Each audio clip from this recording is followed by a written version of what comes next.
programs based on the kids that enroll in your school as well. So, but Sherry School has a great, really great special extracurricular program. All right, Kathy Lund, this is a question directly for you. Unless somebody else wants to answer this one, but I don't think it would be interesting. Walton Foundation, how did you get started, and what is the source of your funding, and how does the charter school connect with you? I didn't understand the first question.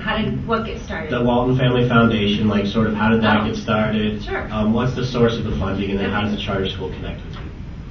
I work for the Family Foundation of Sam and Helen Walton, the primary holders of stock in Walmart stores. The foundation is not the same as the Walmart Foundation. Walmart has its own foundation. This is the Family Foundation.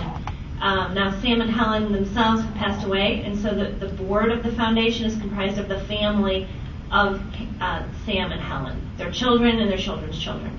There are now 3 generations of Waltons on the board, or 2 now.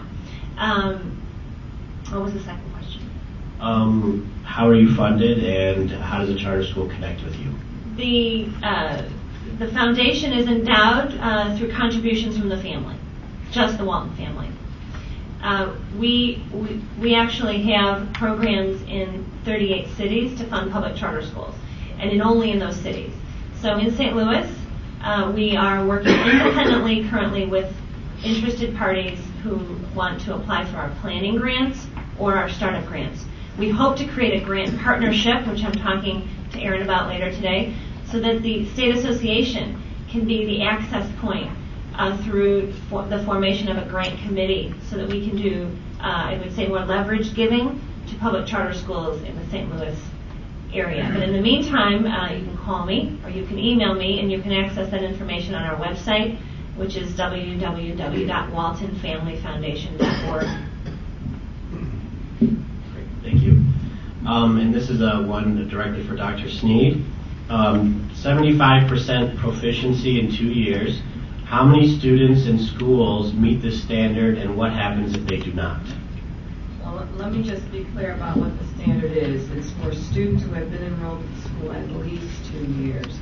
I can only tell you, without having a data sheet in front of me, that 70% of SUNY schools have outperformed the district. Now, we all know that may or may not be a great bar, but for the most part, it is a good thing. And 77% outperform in math. You'd have to email me for me to give you the detailed breakpoints on how many of those schools actually have met the 75%.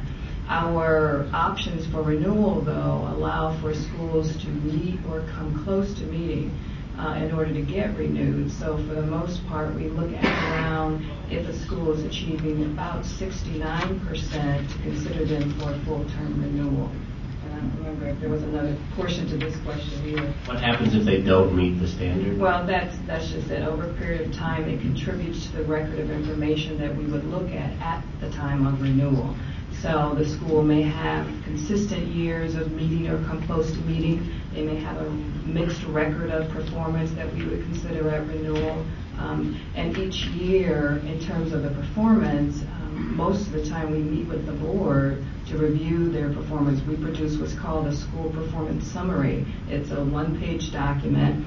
It reviews our 5 goals that are on their accountability plan and their performance in each of those areas for a 3-year period. So they have an ongoing opportunity to look at where are we. And we have the opportunity to talk to the board about, this is where you are, this is where you want to be, what are you doing to get there in the interim. There's another question. This is for anybody that has a take on it. On racial composition of charter school boards, and I think my spin on that would be, are they reflective of the students enrolling in those schools and the communities in which those schools exist? I'll start since I have the microphone. I guess I should have, Kathy. We do look at the racial and ethnic composition with the hopes that a board does reflect the community in which the school will be located. Doesn't always match exactly. And again, it kind of goes back to who's available and who's interested to serve on the board. Ultimately, it's really about ensuring that those individuals bring to that board value in terms of their experience and expertise and ability. So we do have to look beyond